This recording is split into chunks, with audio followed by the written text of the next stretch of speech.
right, let's go ahead and get started. How's everybody doing? Good? How's the conference going so far? Getting good stuff out of it? All right, great.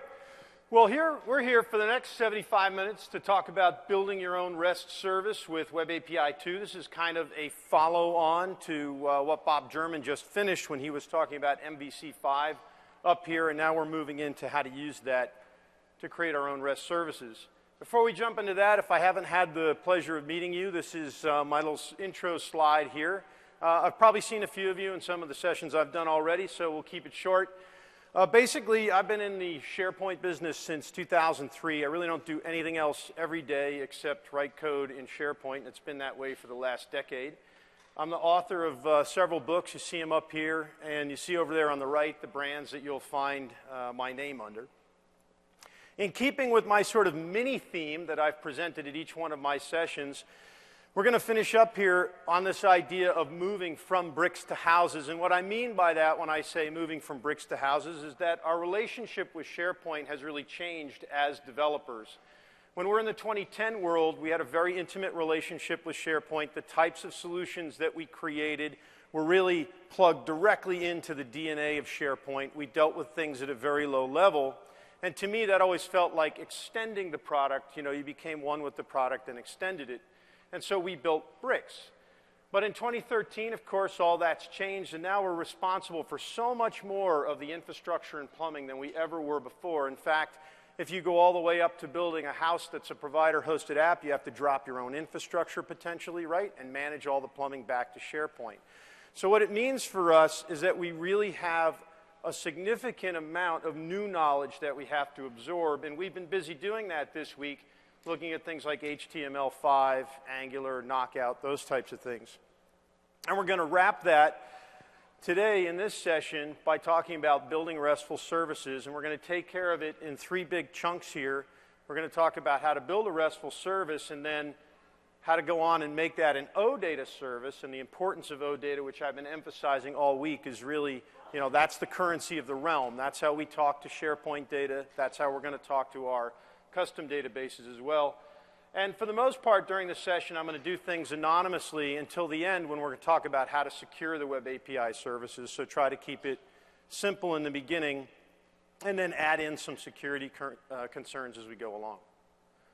Okay, so with that as the groundwork, let's go ahead and get started and start talking about building RESTful services. Now, when we talk about building RESTful services, you know, REST is something people say all the time in the SharePoint community. You hear, oh, SharePoint is REST, you know, let's talk about REST, that kind of stuff. But do you really know what a RESTful service is? I mean, what makes a service RESTful?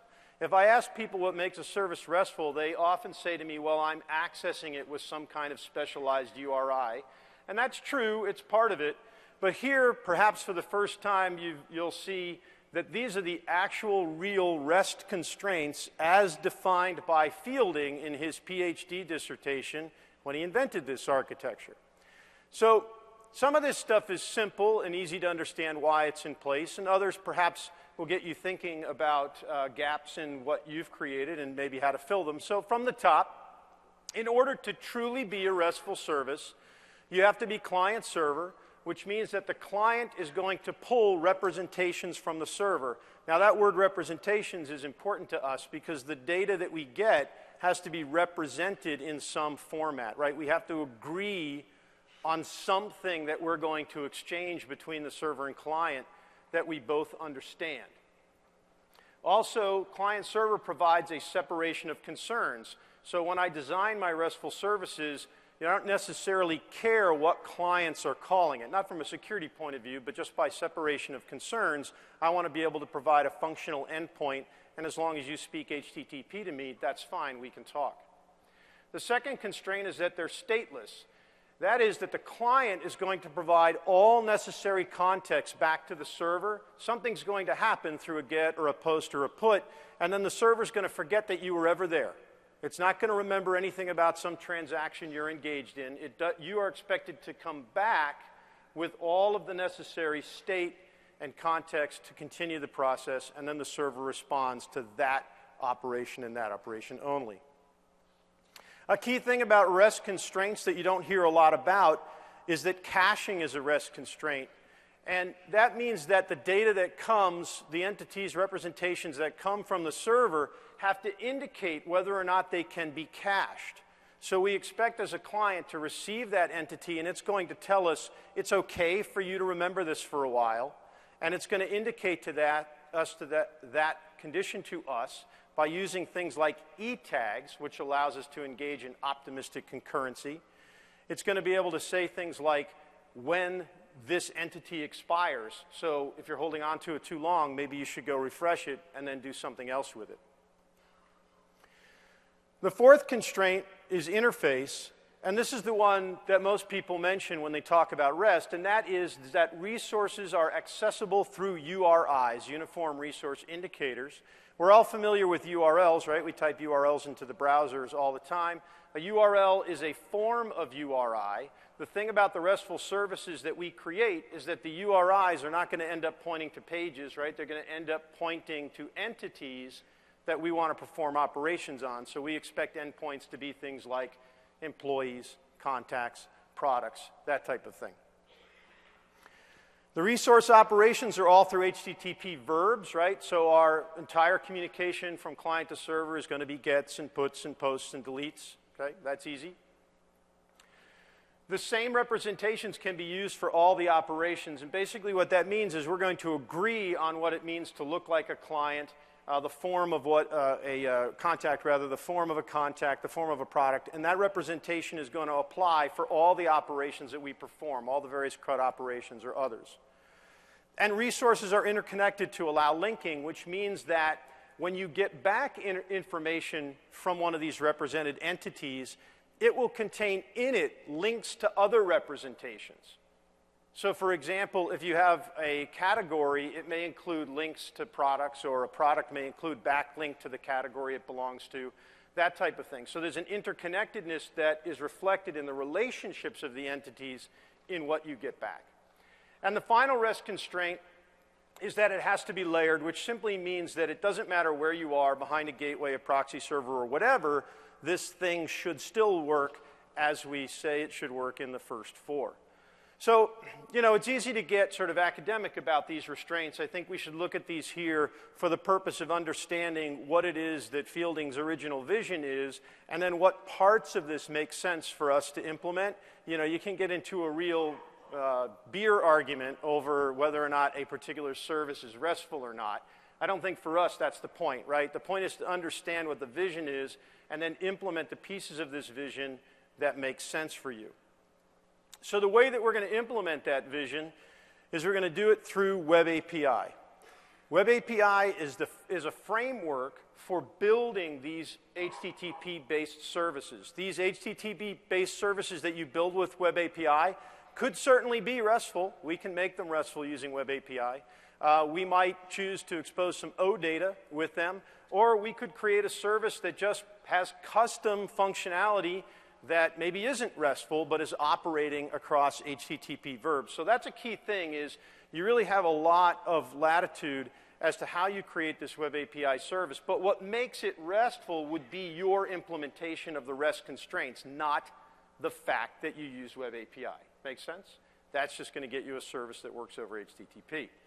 It's part of the ASP.NET MVC family. So if you were here in the previous session, how many folks were here for Bob German's session? Give me a hand. It's great. Good to see that. So Bob was talking to you about the model view controller pattern in ASP.NET MVC. And WebAPI is really an extension of that. And I emphasize this in a couple of different talks that I did this week, that basically if you stop and you think about what it is that a web page gives you. A web page is giving you essentially an HTML representation of an entity, right? I need some kind of HTML that I'm going to show you in the browser that shows you this entity. But why does it have to be HTML? Why can't it be XML? Why can't it be JSON, right? So what I want you to think about is it doesn't really matter what the form of that is coming back, whether it's XML, JSON, or HTML. We're really talking about the same process. A client performs a GET on an endpoint. That endpoint responds with some agreed-upon representation, which you can then use. And so once you understand that, it makes perfect sense that ASP.NET MVC5 should also be the place where you create your RESTful services. And in fact, we're going to see that you can mix page representations with data representations in exactly the same project. It really doesn't care. It uses the same model view controller paradigm. It also means that we're going to be very concerned about controllers and routing. We'll have more to say about that as we go along. One of the great things about ASP.NET MVC is all the tooling, wizards, and scaffolding that you get inside of it. So I've said this several times too, which is that Model View Controller is a great theoretical pattern that provides separation of concerns, ease of testing, and a lot of wonderful things that Bob had addressed in the previous talk. But it would be very difficult for you to, from scratch, implement an MVC service. The reason that it works, the reason that we care about it, is because of the excellent tooling that we get in Visual Studio. That's the reason that you should care about this particular way of creating a RESTful service, is all the tooling, wizards, scaffolding that you get. And as I said, you can create these as a standalone endpoint, or you can make them part of a larger MVC application. Here's a diagram that shows Model View Controller with the WebAPI. Not surprisingly, it looks a lot like the Model View Controller with Angular or the Model View Controller with MVC5 because it's Model View Controller. And as I said, we're not particularly concerned with the form of the data. So in this case, we have controllers, right, that read and write to a data store. Could be a database, could be something else. And then that controller is responsible for building up a model that is a representation of the data in the database. And what we're striving for here is a transformation of the data that's in that data store from some normalized format to some object-based format. And again, referencing the previous section, Bob showed a little bit about Entity Framework, which is an object relational map that allows you to alter the data form from relational tables into an object. That's what the controller is going to build up in the model. And then that model is going to be sent off to the client. If I were showing you a diagram of Model View Controller with MVC5, the block that says client would actually be a view, right? Because what we'd want to do is take the HTML and represent it in a view. But now what we're going to do is take the XML or the JSON and do something else with it, perhaps in our JavaScript. So the heart and soul of this whole Model View Controller pattern is really the controllers.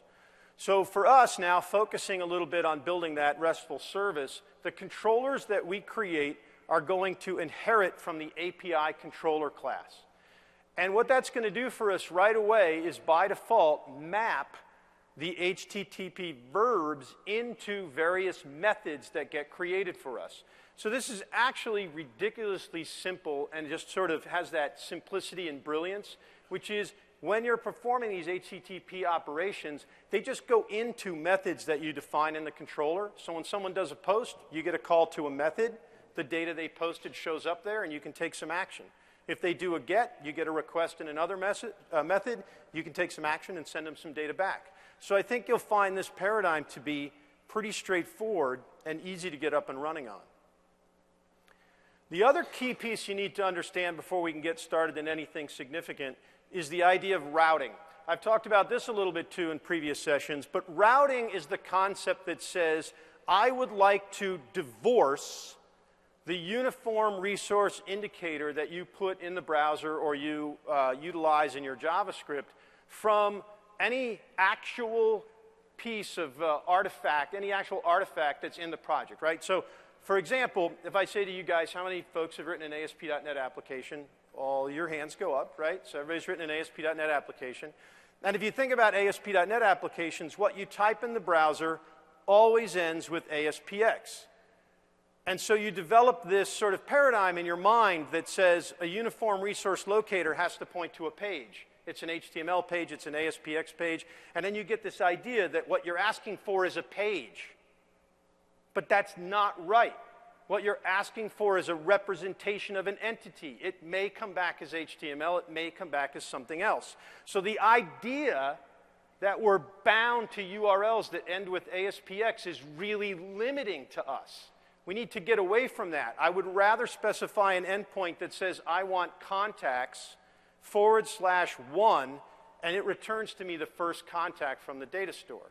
And so that's what routing does for us. It allows us to separate those URIs from any kind of physical artifact that we have in our project. So that's a key thing too. Now we get a lot of help in WebAPI in our projects with routes. You see some code here that we'll revisit, but this is basically a route definition here on the slide that is defining a default route that begins with API and then has these substituted in values, which is the name of the controller that you want, and then an optional ID for an item that should be passed in. But what you can see right here on the slide is that what routing does is it's routing maps a uniform resource indicator to a method in a controller. That's the key shift from page-based thinking into model view controller thinking. That one concept right there is probably the most critical for making sense of the whole thing. The MVC framework is smart about making decisions. So what it'll do is it'll examine the URI that you're requesting, and it'll figure out what controllers and methods most make sense and do mapping into that. And what that means to you is you can have optional elements in there, and it's still smart enough to figure out, based on the verb that you've supplied and the form of the URI, exactly which controller. So inside, then, of the service, what we're going to do is create these controllers, and we're going to respond to these HTTP requests that we get. Other things that we get in WebAPI that make WebAPI very attractive to us is automatic content negotiation. So if you ask the service for JSON, then it's happy to give you the data in a JSON form. If you ask for it in XML, you'll get it in an XML form, really with no work on your part. So those renderings are created for you and sent out based on what's requested. If you return an iQueryable from the methods, then you're going to be able to support query syntax, the OData query syntax, which we'll touch on in a little bit. But also within the controller, we have full access to the headers that get returned as well. So really my point here is just on this slide, you can see that we're going to have access to all the data that goes back. We're going to be able to say what kind of data goes back. We're going to be able to provide headers that go back, as well as status codes like OK or bad request. All of that stuff we can send back from our controllers.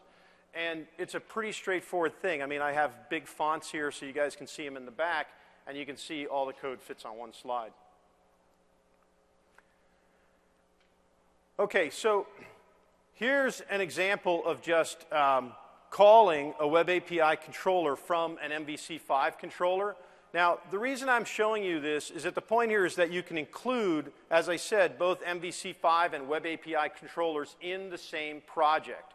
So this is a controller from MVC5. We see an action result here that's returned from our index. And if you look way down at the bottom, you'll see the view bag and the view.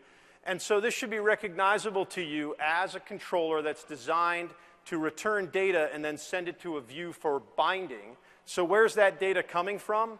Well, what we're doing is building up a URL here that points to API values, some controller that we created, and then we're using HTTP web requests to do a get against that, ask for XML back, and then I'm using an HTTP web response and an X document to parse out the values, and that's where I'm getting my data. So this is moderately interesting in that I can mix the WebAPI functionality with the MVC functionality and have my MVC controllers call my WebAPI controllers.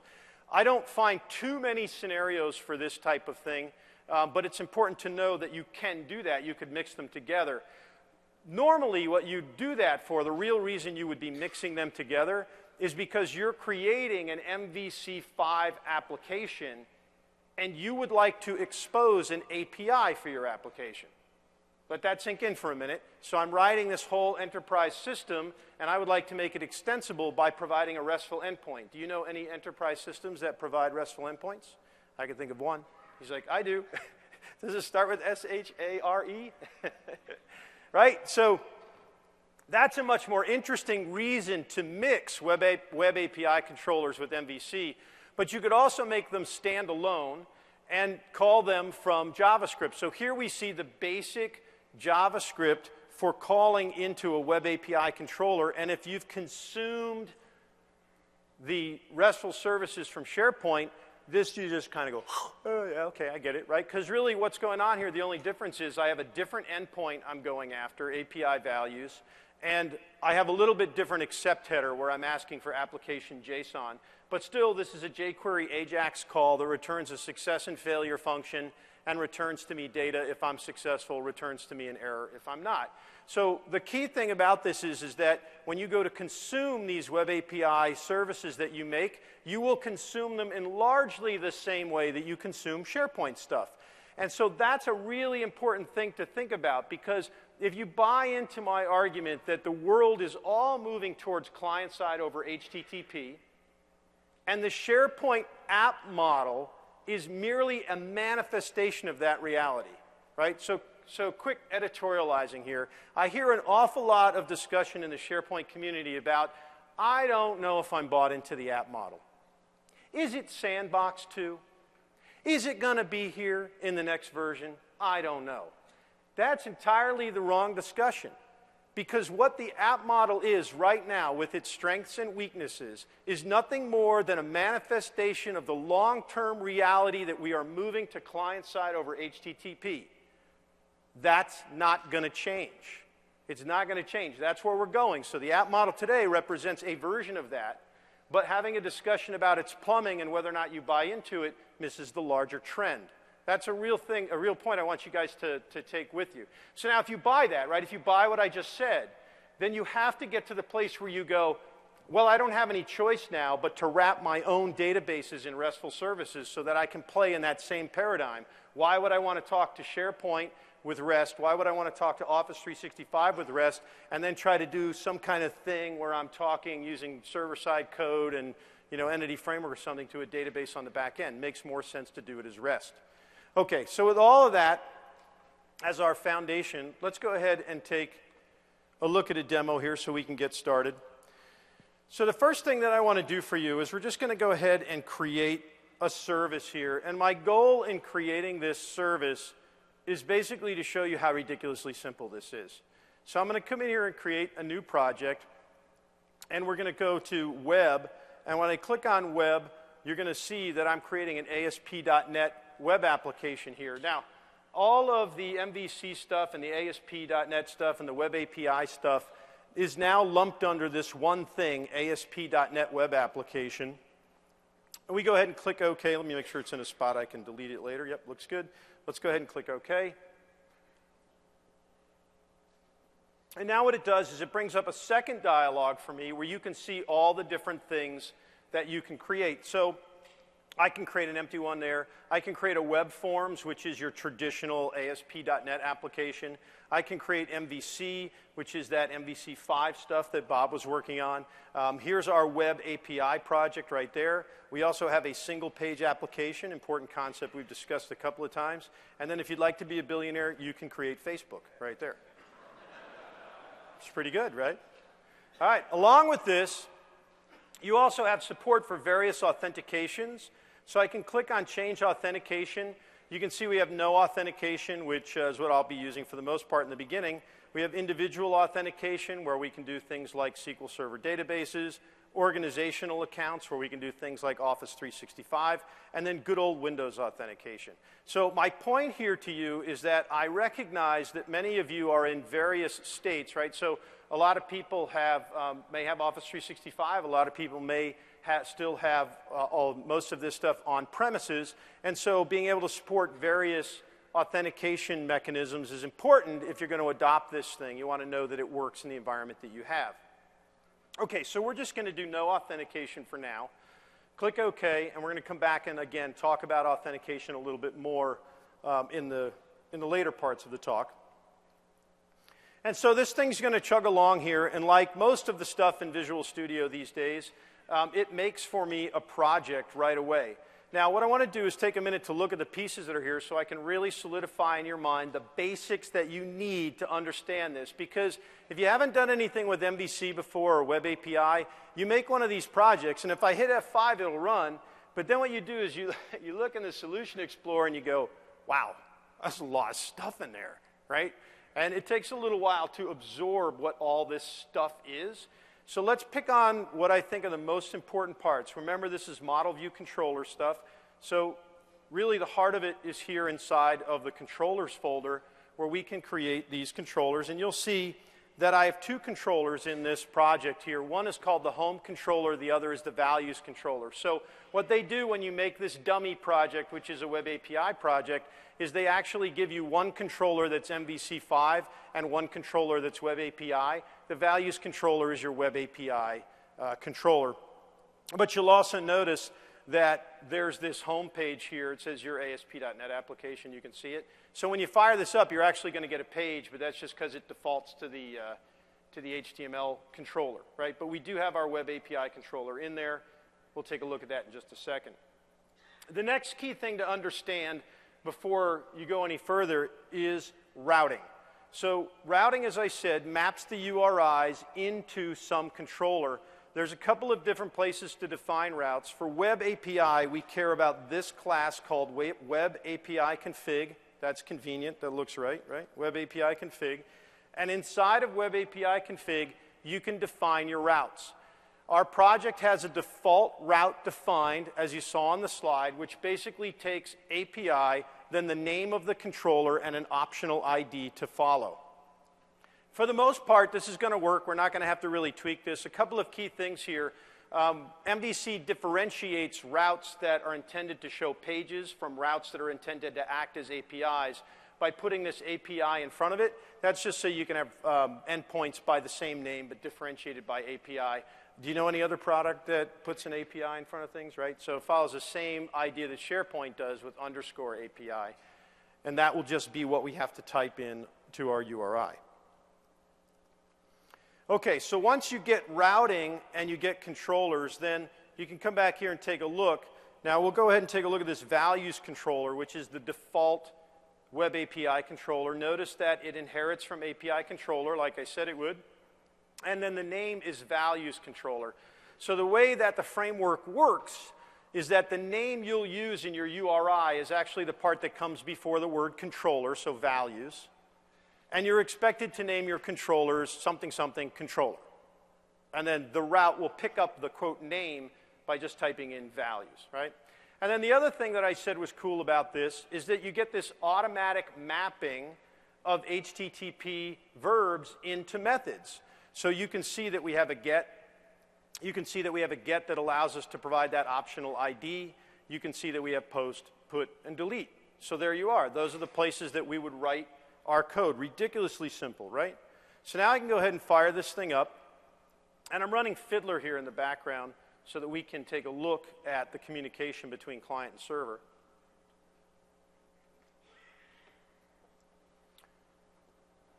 It's chugging along there. Okay, now it comes up. So as I said, by default, we're routed to that visual page here. So don't let this throw you off. We don't really care too much about this. What we're going to do now is come up here, and in the browser, we're going to go ahead and put in a URI that points to our Web API service. So we'll type in API, the prefix, and then our controller was called values, right? So there's my API values, all I got to put in.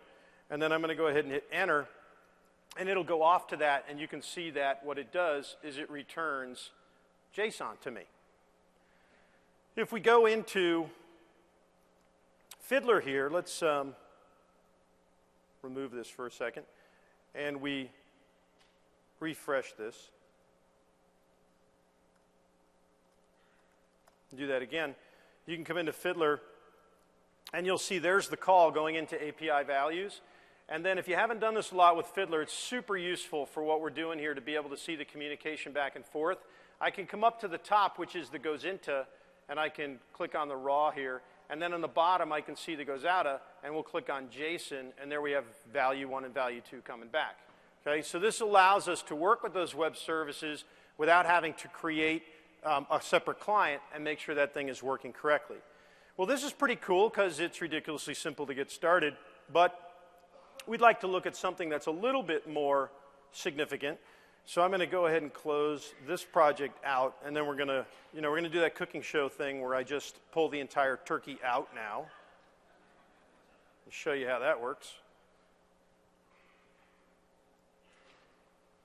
Okay, so here I have a solution that has now a service in it called Fundamental Web API. So there's my project, Fundamental Web API. I also have in here a SharePoint app called Values Client. We'll be taking a look at that a little bit later. But we've got a controller in here, and the controller is the values controller. You'll notice that what I've done, just for simplicity, is I've removed all of the visual parts. So all the MVC5 stuff I've taken out of this project, and we're left only with the values controller. If we go into the values controller, we can do fun stuff with the code, like make sure we put breakpoints in all of the mappings. And you can see now that I've fleshed out the posts, the puts, and deletes. And we're starting with just a basic set of data where you can see that I have just some simple things in here. I have the word, the term SharePoint hosted and the term provider hosted as our starting data. So now if I go ahead and fire this thing up, still when I F5 it from Visual Studio, it's going to want to start Internet Explorer, but it doesn't have any visual thing to represent anymore because I ripped all that out. So it just tells us that that's forbidden, which we don't care about. It's fine. It's running right now. And now what we can do is we'll go up here and we'll clear out Fiddler so we can see what we're doing. And then I'll type in API values like that. And you can see that sure enough it jumped into the get where it's going to return everything for me. I hit F5 to keep on going. And then here's the values that came back now. So now I have a JSON representation that's a little bit more significant than what I had before. Now, what's cool about Fiddler is I can come back in here to Fiddler now, find that call that was made. There it is, right? It recorded that call. And now what I can do is go to what's called the Composer tab. And the Composer tab allows you to create HTTP requests that get played against that server. So I'm going to grab this guy and drag him over here and drop it. And then what I could do is click this Execute button, and it would automatically replay what we just did and bring it back to us. So that's nice, but what we want to do is fix this up a little bit. So the first thing I want to do is point this out to you, the accept header. So what the accept header does is the accept header says what you want back from the service, right? And when you have */*, it basically says, I'll take anything you have to offer. But what we're going to do is be a little bit more specific, and we're going to come in here and say that we would like our return value to be application /XML. All right, so now we're asking for XML back. I'm going to go ahead and execute this now. You can see it jumps into the get method. That's great. Go ahead and hit F5. It comes back. And now if I click on this one, which is the one we just did that's recorded, and now go back to the Inspector tab and come down here and look at the XML, you can see now I'm receiving XML. It's a little bit more clear when you go to the raw view, so you can actually see the XML down there at the bottom that was generated. And the point of showing you this is that you can see that my service engaged in automatic content negotiation. So if I ask for JSON, I get JSON. If I ask for XML, I get XML. I didn't have to do anything to generate that form of the entity. I just got it back that way. So that's pretty cool. If I come back up here to the Composer now, I could change this back to application JSON. And if I click Execute, it's going to do the same thing, but bring back to me a JSON representation. Okay, but let's do a little bit more then. So now what I'm going to do is let's try to actually put something into the data. So I'm going to come up here and change my get to a post like this. And now when I do a post, I'm going to be sending data up. So in order to make this happen, not only do I have to say the form of the data I want back, but I have to say the form of the data I am giving you, right? Because I could give you XML, I could give you JSON, and we have to agree on what we're going to do. So I'm going to do that using the content type header, and I'm simply going to say, I will provide to you application JSON information, and then I expect you to give me application JSON back, and then I'm going to come in here to the body, and I'm just going to type what I want to add, and we'll just say, here's a new item, like that. Okay? So now, hopefully what you recognize in what we're doing here is you recognize some of the programming that you've been doing against SharePoint. When you consume data from SharePoint, you have to ask for these same things. But I think one of my goals in presenting this is that I want you guys to really become experts on what's happening under the covers in HTTP, because that becomes a critical skill for us now, right? Not just putting in content type because, you know, it's in chapter 3 of the app book, but putting in there because you know exactly why it's supposed to be there. Now we click execute, and you can see that I've jumped into the post. You see that? So I didn't do anything special. WebAPI maps that post verb into this post method. And then if I hover over the text right here, can you see it in the back? Can I do it? Yeah, it's kind of shadowed there. But you can see the value of the text is actually new items. So what I put in the body has now been passed into the method. How easy is that? I can do whatever I want with it there. Press F5, and we go back. And now what's happened is I've gotten a return value. So let's come in here and look at the inspectors, and we'll put both of these in raw.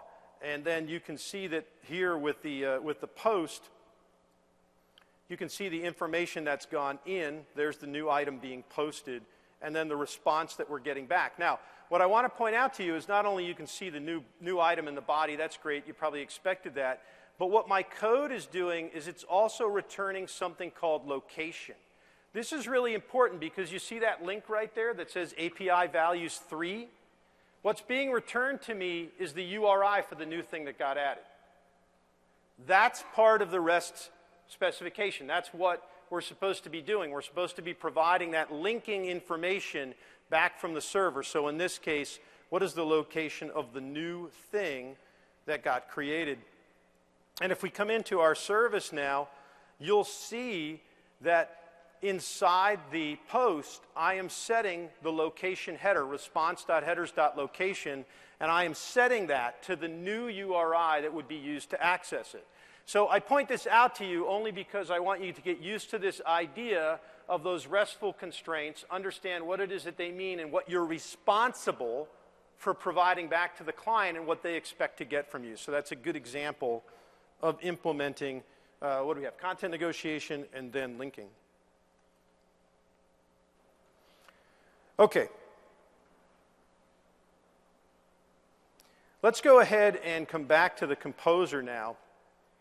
Now what I want to do is do a put inside of here. And what we can do is go to values 3 now, which is the one that we just added, right? And we'll do a put, so we want to update this thing. And let's do new item updated like that. Okay, so now this put operation is going to go specifically against that new endpoint. We'll go ahead and click execute, and now you can see it jumps into the put, and it sends in the new text, which says new item updated, and then if I hit F5, it keeps running. I go back now, look at the return value that we got in the inspectors, and then we'll see a couple of interesting things that are going on in here. First of all, notice I have expiration information right here, so remember, we were talking about indicating whether or not things could be cached. And then we can see the new item updated going in there inside the put. Let's see here. Looking at the headers. Something I wanted to show you on this. I don't see it. Thought I was generating e-tags for this, but that's okay. Let's just talk about it for a minute. The other thing that you want to do with your service is you want to be able to send back what are called e-tags. E-tags basically track the version of each item that you're sending up there. SharePoint does the same thing. And what you're expected to do is to pass that e-tag up whenever you edit an item, and it can be used to implement optimistic concurrency. So if you go and you get an item, and that has an e-tag of 1, and later you do a put against that item, and on the server, the e-tag is now 3. What does that mean? It means that 2 changes have happened since you pulled the item in the first case, and then you have to decide how your service is going to respond to that, right? So there has to be some kind of optimistic concurrency that you implement. Okay, great. So that's a good look at the basic operations, and I think the thing I want you to take away from that is really just how easy it is to implement this controller where you have the HTTP methods mapped into the methods of your controller, and then you can take action. In our case, we're just using a very simple list of values but truly, we could have any data source we want back there. Okay, let's jump back to the slides then. Checking where we are. Okay, next, we'll talk about building OData services. So building the OData services is really just layered on top of the RESTful stuff that we've been doing. The thing about OData is a type of RESTful service, and it's a standardized REST API specifically for CRUD operations. We care very much about OData. SharePoint provides its RESTful information to us as OData, so SharePoint exposes OData endpoints to us. And what's important about OData is it has standardized data types. So for example, on the slide here, you can see GUID, string, Boolean, and int32 associated with ID, title, tree view enabled, and UI version. I pulled this part of the slide from the $ metadata endpoint in SharePoint, which returns to you the entity schema that the RESTful service generates. And in fact, we have the $ metadata endpoint available to us in the services that we create as well. But the point is that we have standardized types. SharePoint utilizes these standardized types. We're going to utilize these standardized types. And the point that I want to make to you about this is that this is really where you want to focus your attention on creating these OData services, because OData is primarily about create, read, update, and delete. And if you think about writing your own services, you're probably most likely going to be introducing databases that you have into this equation exposed as services. You're going to want to expose them as OData services. And then we have this standardized URI format that says when we ask for entities, we're going to use a certain format and support certain query options that occur afterwards. As I said, the service document is available at $ metadata. It's available from SharePoint there. Actually, if you have a SharePoint online site, Office 365 site, you can just type the $ metadata in the browser, and you'll see SharePoint bring up the entire schema for the RESTful endpoints. We talked about the types, the data types, but we also have these standard entity types, or the definitions of the entity types, and you can see right from the $ metadata definitions for site, web, list, and list item. And really what's happening here in OData is you're basically getting back things like an SP site, SP web, SP list in an XML or JSON representation. So the right way to think about what you're doing with REST is really just exercising the API in a different way. And that's what OData brings to us, this standardization that allows us to interact with these entities more simply.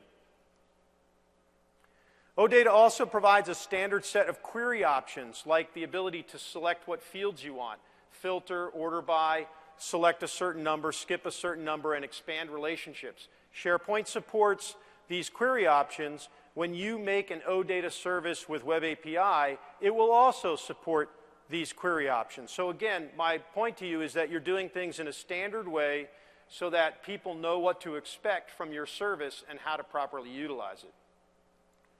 Much like what we just did with the basic WebAPI stuff, what we're going to do with our OData services is we're going to have controllers and routes, but in this case, we're going to inherit from OData controller. That's the big difference right there. We're still going to have controllers and routes and follow all the basic stuff that we did, but now we're going to inherit from OData controller. The methods are still mapped to HTTP verbs, just like they were when we utilized API controller. The content negotiation is automatic, just like it was before. But then our return values, you're going to see in the code, come back as iQueryable. The reason you care about that is that when it comes back as iQueryable, then you're going to be able to support those standard OData queries that I was just showing you, like $select. So you're getting that stuff for free. So you can see how much of this work is done for you, making it very easy to create these services. Just like with our API controllers that we saw, we have routes. The routes are controlled a little bit differently. You have this object called the OData Convention Builder model, but in the end, you're still creating routes in much the same way as we were with API. The syntax just looks a little different. Instead of using API as your prefix, it's traditional to use OData as your prefix. So now you're going /OData/customers. The router still makes good decisions for us if information is missing. And by default, as we said, we map to these HTTP verbs. So the takeaway here is that an OData service is really just a version of what we had done before. So let's take a look then at how that might work. When I push the right button. There we go. All right, so really if you're doing OData, the scenario you're most likely in is you're trying to expose a database. And so it becomes really simple to be able to expose a database, because what you can do is come into the project and you can add to the project a new ADO.NET entity data model. And so we can give this a name. We can just keep it as Model 1. I'm not going to walk through this whole thing. But what happens is we'll create a wizard.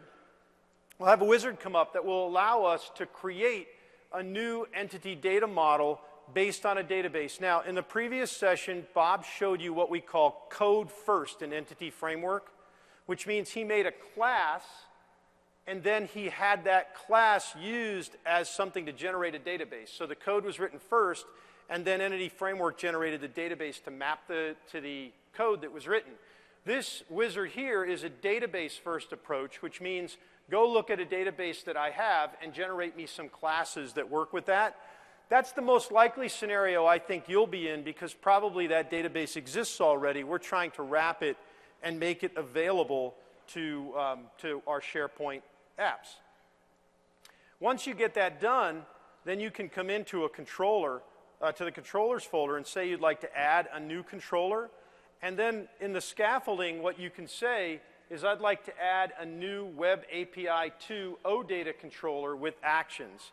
And what this thing will do now is then create the controller for you that has all of the mapped HTTP verbs and uses LINQ to perform CRUD operations against the database.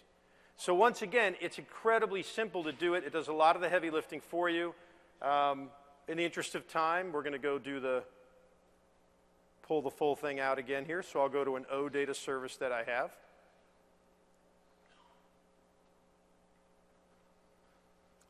And if we look in this OData service that I have, you'll see that I have a couple of controllers here. To make it simple, we can go ahead and a little bit more clarity. Let's see if we can bring up SQL Server here. And so I imagine that what you will be doing is you'll say we have this very important database at our place where we'd like to expose that to SharePoint apps.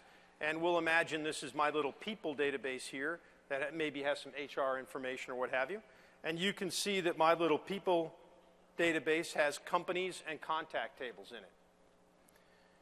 When I walk through the process of creating the entity framework model using the database first approach, then it's going to build for me entities that represent apparently contacts and companies. Was that what's in the database? I don't know. Was it contacts and companies? Maybe the different database. Okay, I think that was it, right? Anyway, so you can see my entities here are contacts and company information. And so that's the representation of the data that's in the database right there. Now, if we go up to the controllers and we right-click this thing and we say we want to add the new controller, then when I go into the controller, notice I'm going to get a companies and contacts controller, which will allow me to do reads and writes against those entities. So for the most part, that stuff got created for me. We can go in and look at the contacts thing here. This is the one we really want to focus on anyway. Scroll this thing down, and you can see that it inherits from OData controller, right? And then I have all these different methods that map to the HTTP verbs. And they're named a little bit different, but you can see, like get contacts and get contact, this maps to a get. This maps to a get with a specific ID. Then you can see the put, right, the post, and the deletes.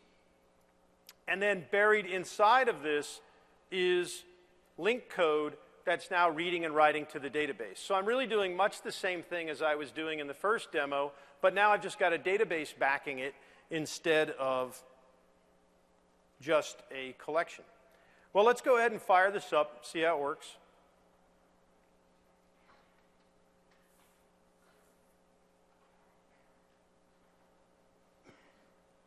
When I started in Visual Studio, of course, it's going to start up, again, a browser, but we don't have any visual things, so it shows me that forbidden, but that's okay, because we can just go ahead and start with this endpoint, and then we're going to clear out.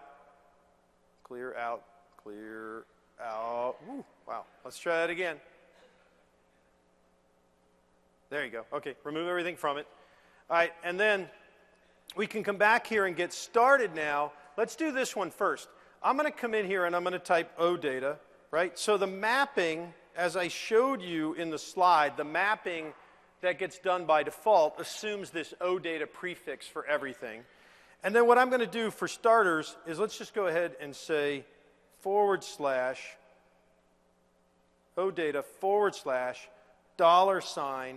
$metadata. So I didn't do anything special here. I'm going to get this metadata endpoint pretty much for free. And if I run this metadata endpoint, you can see that what I get back is all the entity schema information for the database as it is represented in OData. So now if you were sitting in my talk yesterday when we did Breeze, you saw me actually use Breeze. It went in and it read this schema and then generated entities for us, and we could read and write to it. So again, my point is how simple this is to do. You now have an OData compliant service that serves up an entire metadata map that can be consumed by things like Breeze to easily make CRUD apps in SharePoint. Okay, so that's pretty cool.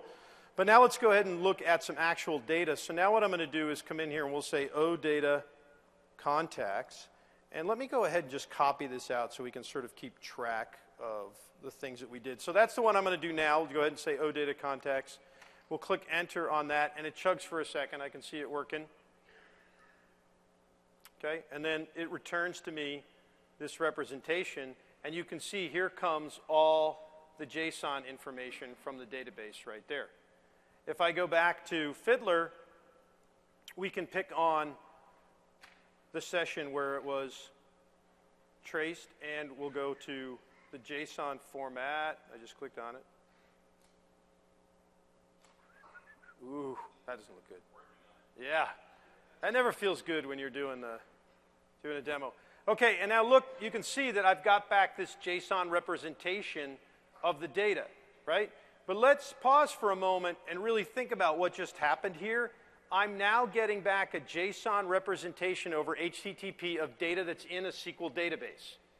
And I did that for you in a relatively short period of time. I could now turn around and use jQuery in my SharePoint apps to read and write against this, and I'm following exactly the same paradigm that I follow when I go against SharePoint lists. And once you realize how easy this is to do and how it all fits so neatly together, you can't help but acknowledge that you're going to have to be creating some of these services. All right, so that's cool, but also, if we come in here to, we can do it in the Composer. Let's go into the Composer, and we'll just grab what we had done. There's our OData contacts. But for free, I also get support for all of those OData standards. Like I can come in here and say,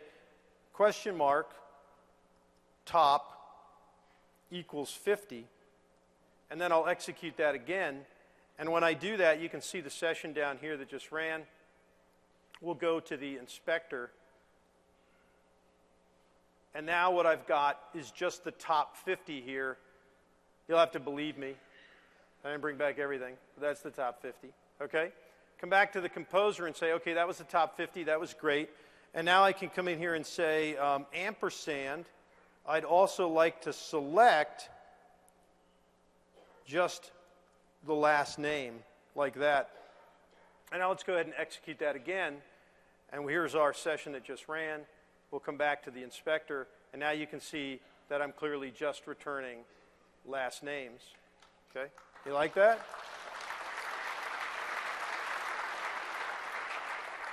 Okay? But we can do even better. All right? So let's go ahead and do ampersand, $, and order those by last name. Okay, we run that again. Come down here, look at the inspector, and you can see now, clearly, they've been reordered. We can see the A's at the top. So my point in showing you all this really is that I'm getting all this standardized behavior now, and this is what people expect when they're going to consume your source. They expect you to be able to respond to these standard OData things. And this is really, if I haven't emphasized it enough, this is really why you care about OData. Because if you're going to expose your services and they're exposed as OData, then I understand what you did, I understand how to ask for things, and it makes it much easier to write those SharePoint apps that can give you mashups of various data stores. Okay, so that's it for OData. Let's jump back to the slides and keep pressing on here. So now, that's really cool. I was able to very quickly make these API services. I was very quickly able to take a database and expose it as an OData source, and I'm hoping in your mind at this point you can see how you would write some jQuery to read and write that, and you have that vision now of how it works. But when I take these databases and I expose them, what we've done so far is we've exposed them all anonymously, right? So there are certainly some things that we need to be concerned about. We can't expose our databases as anonymous endpoints. So things that you have to think about when you do this. Some of you have come to me after the sessions that we've done this week and said, I'm very concerned about JavaScript. I was told it's not secure and I should not do anything with it, right? And there, in this model, in this web cloud-based model, you have to be smarter about security than you ever have before. All of you folks, a whole bunch of you folks raised your hand and said, I did ASP.NET stuff. If you want some fun, do a little bit of research on all the things that ASP.NET does for you to implement secure communication that you don't even know it's doing. It does tons of stuff for you. But the problem is we're sort of tearing all that away now, and we're taking 2 steps back, writing our own JavaScript and our own services. And if we don't step up now and become responsible for all the various attacks that could happen to us and be careful with how we implement things, we could end up in trouble. So it means that we have to be concerned now about tokens and anti-forgery and cross-site scripting, and all those things have to be foremost in our mind. And in fact, I was telling somebody on Yammer that I thought that would be a great session to go over every single way that you could, attack this model and how you're supposed to solve that. Right? So we'll also have that for a future date. So some things to think about, though, in general.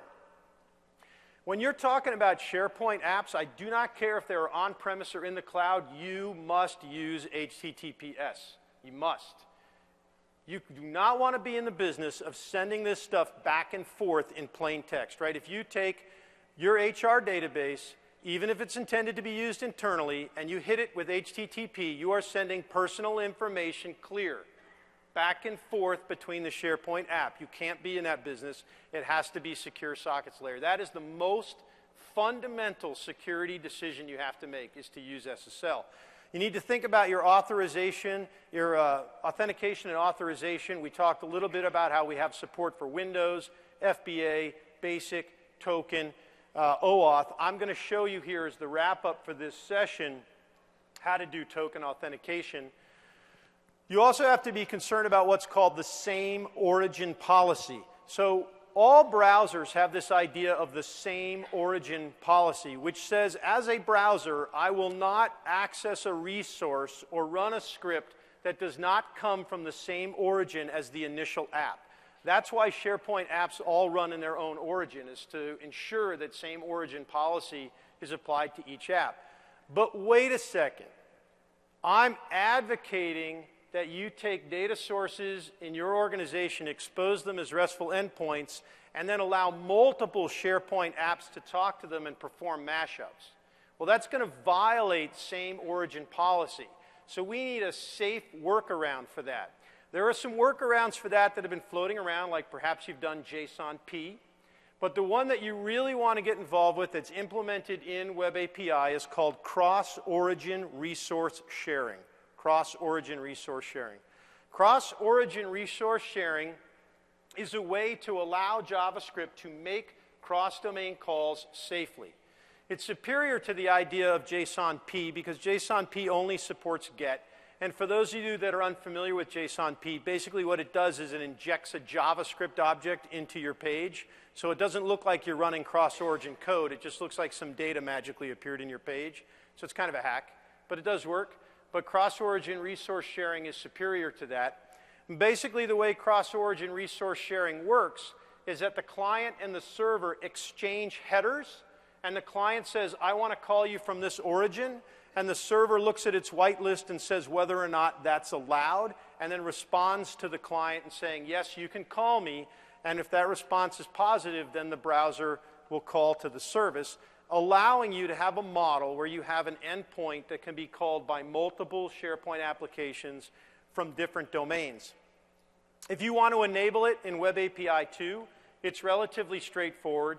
You're going to install the Microsoft ASP.NET WebAPI 2 Cores NuGet package. So you're going to right-click your solution, and you're going to type CORS in the search for NuGet and install that package. And then what you have to do is go to the WebAPI config class, enable cores, and then use the enable cores attribute on the controller where you want to enable that. Here's a slide that shows a communication between the client and server. Just snapshot it right out of Fiddler.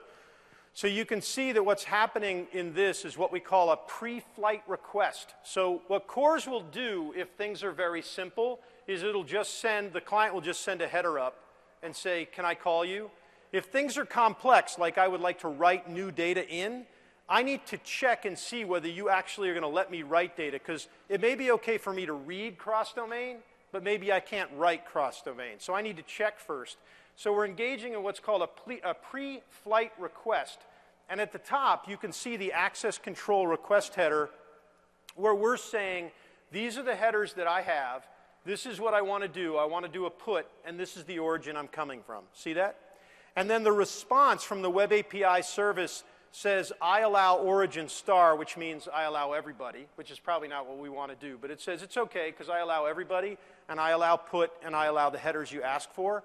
And when this little exchange takes place between the server and the client, now the call will go through, and the operation will succeed.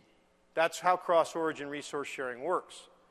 You need to be very concerned about security with this, so don't be in the business of allowing all domains to call your service, because what can happen here, although it's a sort of a narrow window, what can happen here is you could easily download a page with some malicious script off the internet, and then because you have cross-origin resource sharing set up to allow any domain to talk to your server, that page could conceivably talk to services even though they're inside the firewall.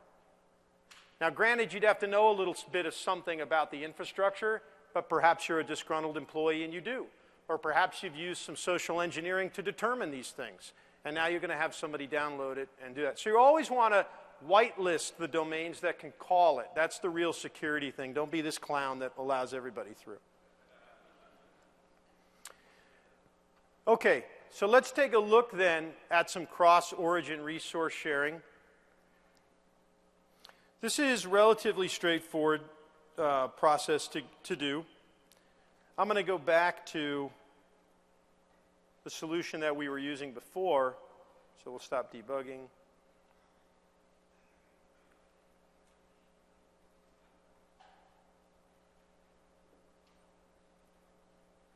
OK, we'll open up this one.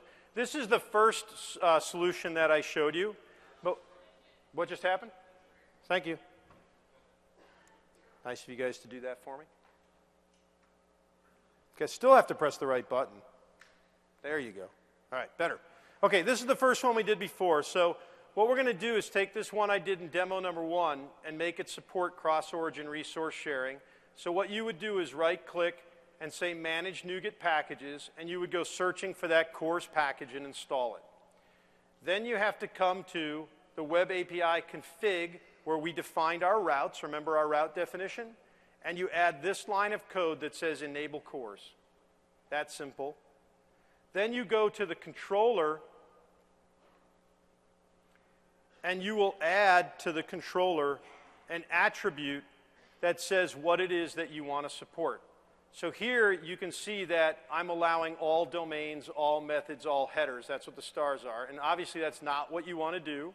So we have some other samples up here that show you that I could have a specific domain if I wanted. So here's a specific app domain if I wanted.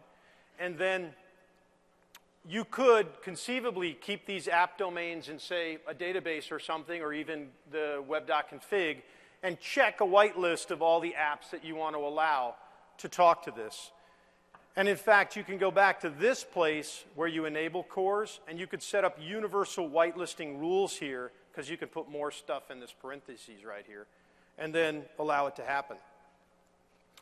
So within this then, let's go ahead and start this up. So within this then, I have this values app. And this is just a SharePoint app that's calling. So we're going to come run this. Okay. And let's see, this is on the web services site.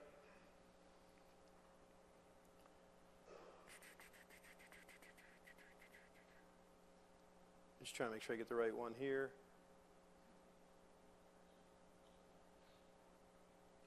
Values, right? Okay, so let's. There it is, Values Client App. And I go ahead and click on this thing, and it's going to be kind of anticlimactic. Oh, that was not anticlimactic, was it? Let's try Internet Explorer. Because in theory, it should just work. That's the idea behind it. It's just going to work. Let's click on it there. Oh, oh, oh. So much fun. It is secure. There is no doubt about it. Sometimes what happens is Fiddler gets busy in the way with acting as a proxy. All right. Last thing we're going to do to make this guy work is right-click this thing, say debug, start new instance, keep our fingers crossed.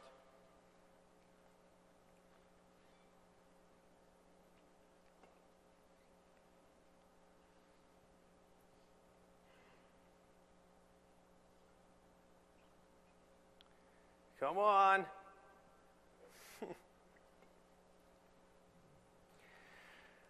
The point here that I'll talk through is that it should just start up and work. Oh, it's just killing me. I don't know what that is. If you do 3 talks, 1 demo has to go awry. All right, so the point here is that this really should just call through, and then it's actually in a separate domain, right? So the whole point of the demo is just to show you the values, and then you'll understand that the SharePoint app is in a different domain. So how did it manage to reach over and get those values even though they were in a different domain? It did it because of cross-origin resource sharing. So again, setup on it is pretty simple. Let's jump back to the slides here and finish up talking about security here. So again, we talked a little bit about the things that you have to worry about with security. You need to spend some time thinking about how you're going to secure things. Whether they're in the cloud or on premises makes a difference, because you could be using, say, server-to-server high trust. You could be using token-based security. You could be using OAuth. Ted Pattison is giving a great talk on security a little bit later in the week, so I think it might be today or tomorrow. So check that out for more of a discussion. But what I want to talk to you about is a simple way to secure it. So my point to you is you could go into your WebAPI and you could secure your WebAPI using something as simple as Windows authentication.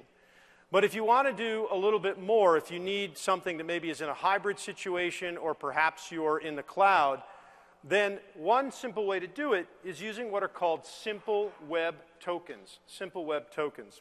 A simple web token is just an HTML form encoded name value pair that contains some standard things like you'll see audience, expires on, and issuer. And then the key to making this thing work is that it contains this hash inside the token that gets attached to the call that's made back to the service. This stuff can seem really confusing at first when you get started, so it's simpler just to take a look at a little graphical example of how this works. We can see the rectangle, which is the client, the WebAPI service, which is generically called the relying party, and then I have this MVC5 app, which is a token issuing service.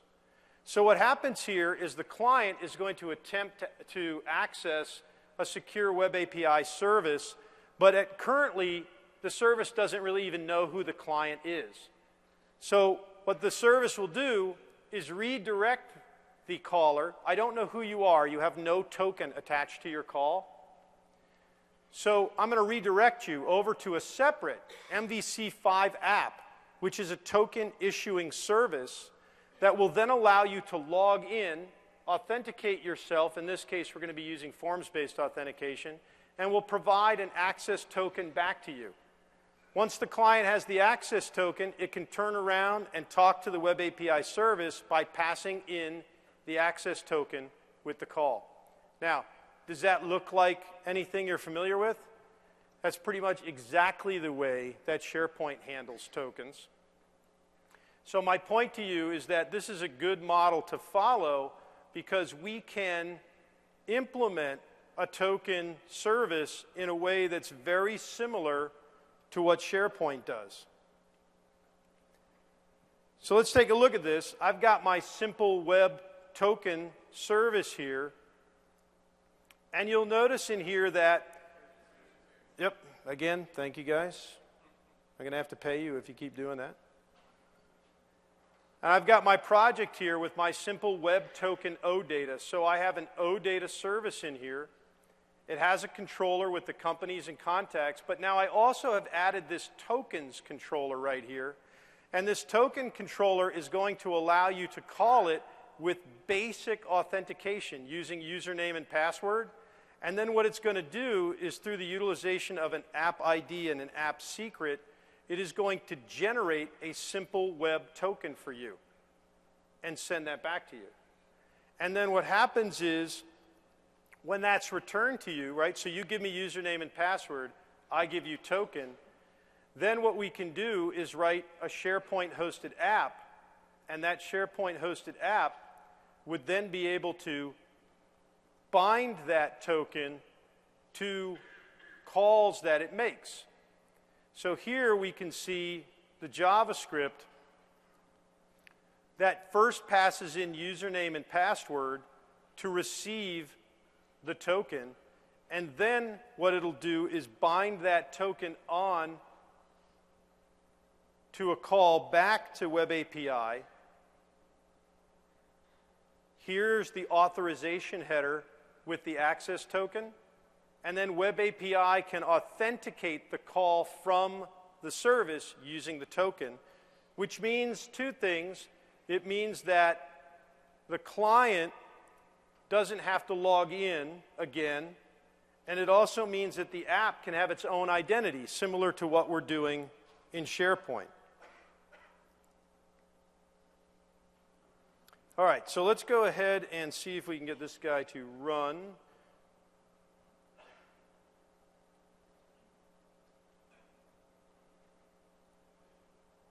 This one's not going to act up on us, right? Not going to act up. It's going to be good. All right, simple web token app. He's client. Click on this guy right here. Oh, man. What is the hang up on this last one? Yeah, I know. I could turn on Fiddler and see if that's going to make the difference. Sometimes it gets hang up on that. I didn't see it putting in its thing, though. Let's try to start a new instance from here.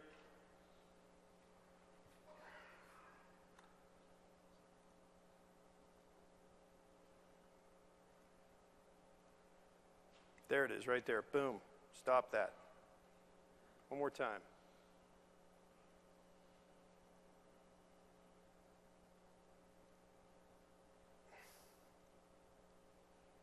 Oh.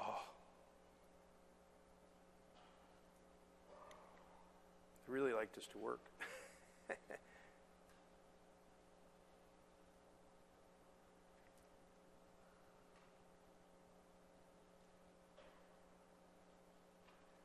I think Fiddler's got me here, but let's just give it one more shot, see if we can clear it out. That's good, I like that.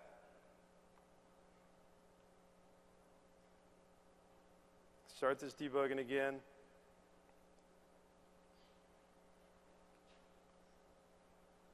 Come back to here, go to Web Services, and find our app.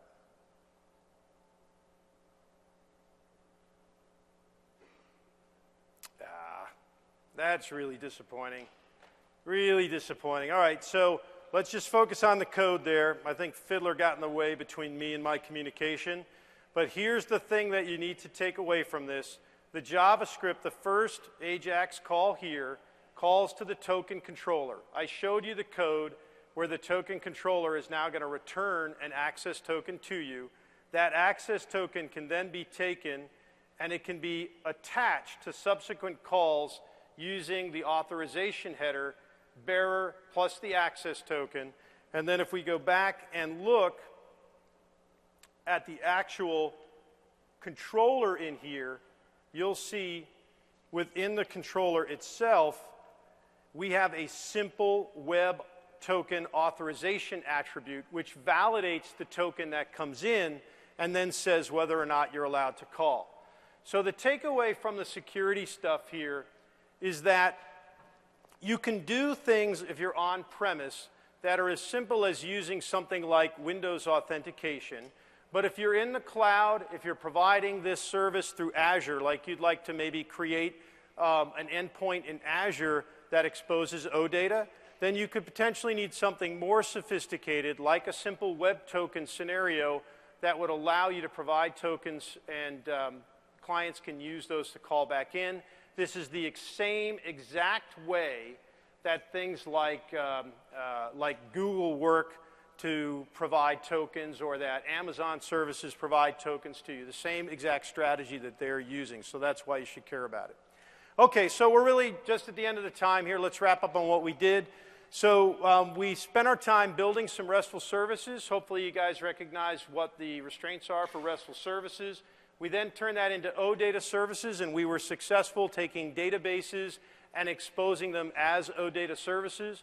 We spent some time talking about securing WebAPI services. Fiddler got in my way and stopped my wonderful demo at the end, but hopefully the walkthrough on the code helps you understand what it is that you're trying to do.